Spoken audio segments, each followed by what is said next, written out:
Récit de Xavier Chapuis, 42 ans, adjudant-chef de gendarmerie. L'affaire d'Outrelot, je vais vous faire un aveu.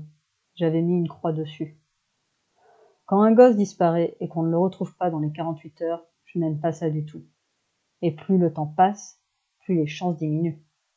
Les jours succèdent aux jours, les semaines aux semaines, on finit par oublier ou presque, jusqu'à ce qu'un beau matin, un ramasseur de champignons découvre un corps dans un bois. Là, ça faisait 5 jours pleins alors, et autant de nuits.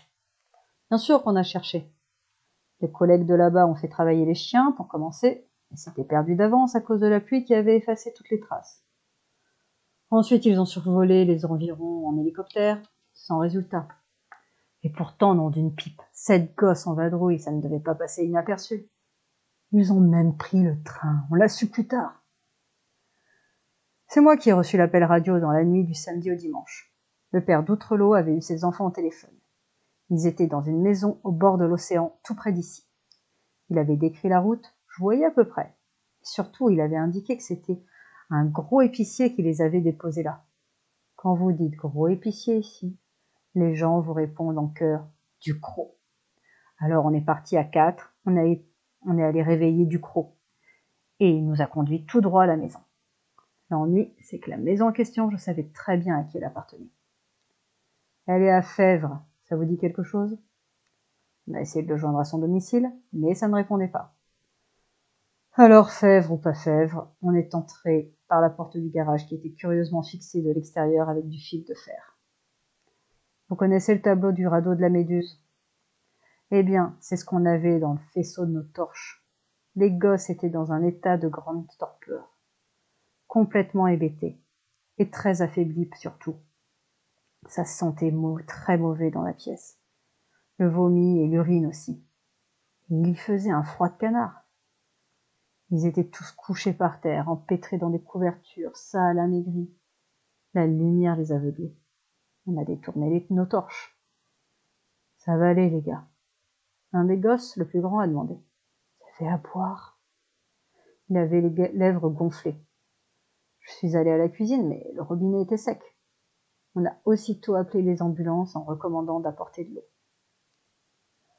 Je ne sais pas comment on a pu laisser s'échapper le petit. On a manqué de vigilance, bien sûr. Il a dû se glisser par la porte ouverte du garage. Quand on s'est rendu compte, c'était déjà trop tard. On a fouillé les environs pendant tout le reste de la nuit et pendant toute la journée du lendemain, mètre par mètre, en vain.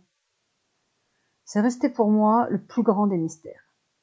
S'il avait marché vers la plage et qu'il se soit noyé, l'océan aurait rendu son corps. Et s'il était resté à terre, je vous jure qu'on l'aurait retrouvé. Je ne sais pas ce qu'il est devenu. C'est tout ce que je trouve à dire quand on me demande aujourd'hui. Je ne sais pas.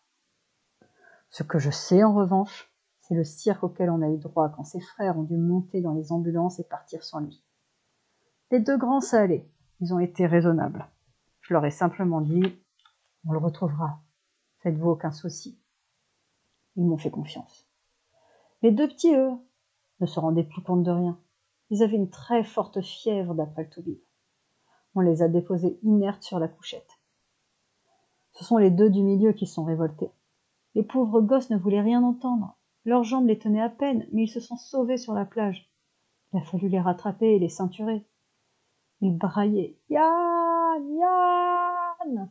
et nous bourraient de coups de poing. Quand leur ambulance a démarré, un des 2, celui qui m'avait retourné le pouce, tambournait encore sur la portière arrière en pleurant. « Il sait pas nager! Il sait pas nager !»